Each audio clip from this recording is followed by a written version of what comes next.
have always believed that the most human work of all is to create meaning.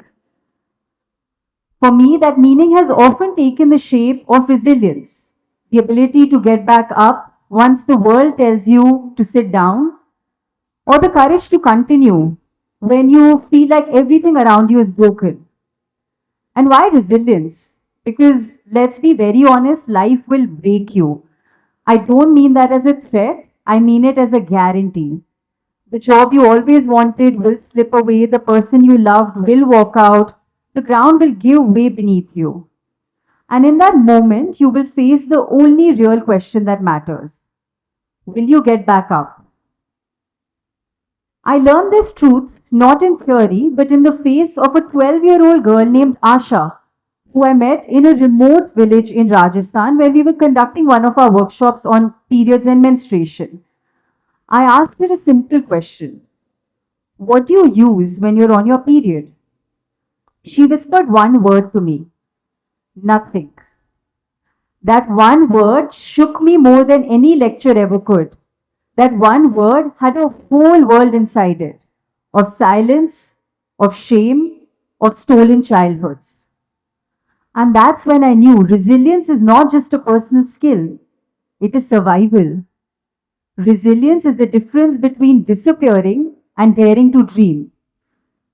Through my organization, Baala, we tried to respond with resilience that wasn't just mine alone, but born from the strength of every girl who dared to speak, I feel it too. We built paths that last 2 years, knowledge that lasts a lifetime, and spaces where silences could be reborn as stories of strength. And then I saw the shift happen. I saw girls like Asha rise again.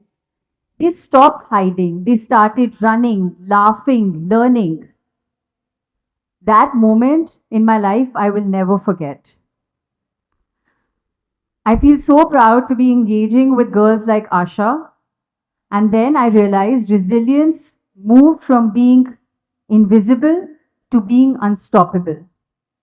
However, like any entrepreneur's journey, something new has to come up every few months, every few years, and somewhere along the way, artificial intelligence entered the story. Not as a savior, not as a replacement, but as a tool. Because I'll be very honest, AI cannot help you make true connections, but it can help with connectivity. The maps, the networks, the scale. AI can show you patterns in 1,000 different stories so that no girl is ever left unseen.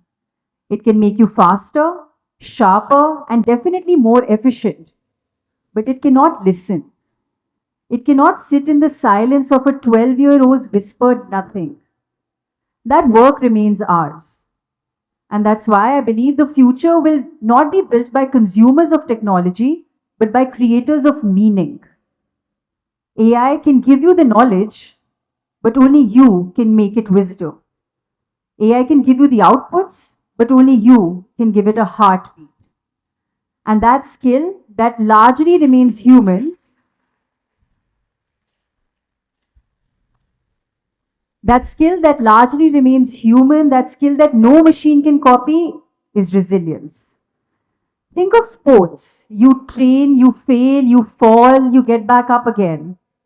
Every missed penalty, every faulty start, every defeat teaches you humility.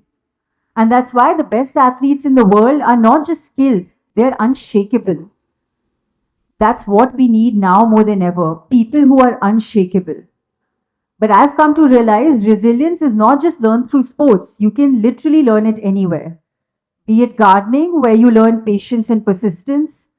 It could be painting or poetry, where you fight every voice in you that tells you you're not good enough. It could be music, dance, or theater, where every wrong note or misstep teaches you humility. It could be cooking, where you burn the dish, start again, but still put food on the table. These aren't just hobbies. These aren't just hobbies, they are rehearsals for life.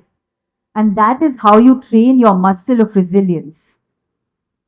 That is strength. And it cannot be replicated. So, yes, Master AI, use it, stretch it, take it further than anyone has ever done before. But never forget, the stuff that defines us as human is the work that only we can do. To listen, to care, to rise again. This is meaning, this is power, and this is resilience.